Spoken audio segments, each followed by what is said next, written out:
Welcome back. Yesterday, protesters rallied on Capitol Hill to push for federal voting rights legislation. Capitol Police arrested those activists and the head of the Congressional Black Caucus. Our BNC's Charles Blow. He spoke with one of the protesters last night on Prime with Charles Blow. That's his show. All right. What we know is that presidents come and go, but what our rights can't be contingent upon whether the Democrats or the Republicans have power control in DC.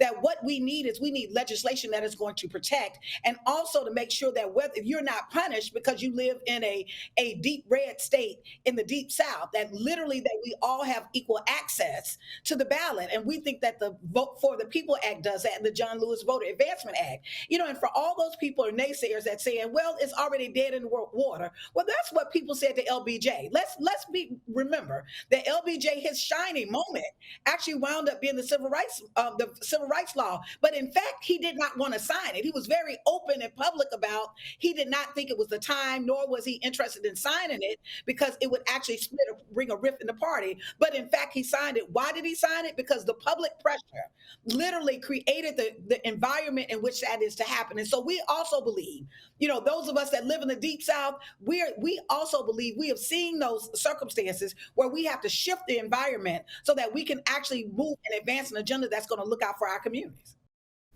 You heard it from her, Latasha Brown, co-founder of Black Voters Matter, a strong advocate for voting rights. So joining me now to help me understand exactly what happened yesterday, Senior State Coordinator for North Carolina, Danielle Brown.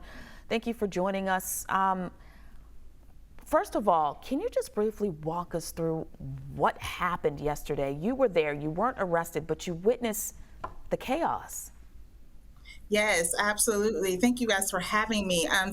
Yesterday was quite an event. There was a rally yesterday advocating for voting rights here in DC. And after that, we marched over to the Hart Building. And during that march and in entering the Hart Building, fighting for these rights, we had folks that were that were arrested by Capitol Police. When it's all said and done, we have folks that, are standing up for what's right and standing up for the people that can't always stand up for themselves. And these individuals, these ladies, these warriors did just that yesterday in the Hart Building and were arrested yesterday afternoon as a result of this. I mean, I see women that could be my aunt, that could be my grandmother, it could be my cousin. I mean, what did, okay. How were they handled? Tell me that. Considering what we saw on January 6th, how were these ladies who have the right to peacefully assemble, how were they handled? Yes, not only have the right to peacefully assembly, but peacefully assemble in a building that we as taxpayers ensure that we're paying for. So that's the thing that we're talking about here. We're talking about, these are buildings that, that we have the rights to be in as citizens, as people that are doing this work every single day. These ladies, they were handled. We made sure that as we were outside, we were making sure that they were handled with care. But however, it does not negate the fact that you put plastic cuffs on seasoned women that are out here peacefully protesting and peacefully fighting for these rights of our people on a day-to-day basis. And considering on January the 6th, the same thing was not done. So when we look at it, we're looking at this from a standpoint of, let's look at the balance of power. Let's look at the way certain people are handled and the way others are handled. And let's have a conversation about that, along with the fact that nothing is even across the board. And we know that, we see that, and that is all the more reason why we're standing up and fighting as hard as we are on a day-to-day basis. This is a 365 conversation. This is not going anywhere. This hasn't gone anywhere, and we continue to fight on a day-to-day basis for the rights of our people, specifically our voting rights here and in this democracy. Well, let's talk about that treatment, because the federal voting rights bills that are on the House are stalled, haven't been passed. So, I mean, let's talk about that.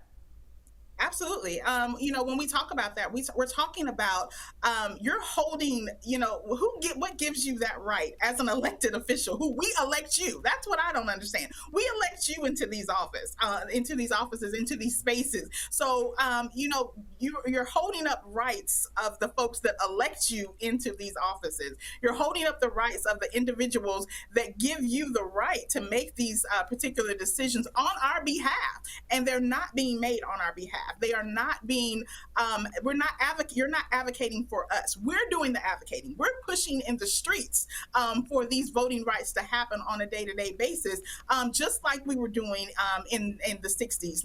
We are literally repeating history. But it's a live stream. You're seeing every single moment of it. You're seeing what happens. You're seeing how people are treated, what the differences are in the way that people are treated for simple rights, simply going to the polls, simply the things that put you into these positions, things that you're going to need really, really soon to ensure that you either stay or leave your position. And when it's all said and done, we need to ensure that these voting rights for our people, specifically Southern folks, and I'm a Southern girl, so specifically where we fight even harder, we're coming all the way to Capitol Hill to ensure that we have the voting rights of our people, and that people can have water when they're standing in line.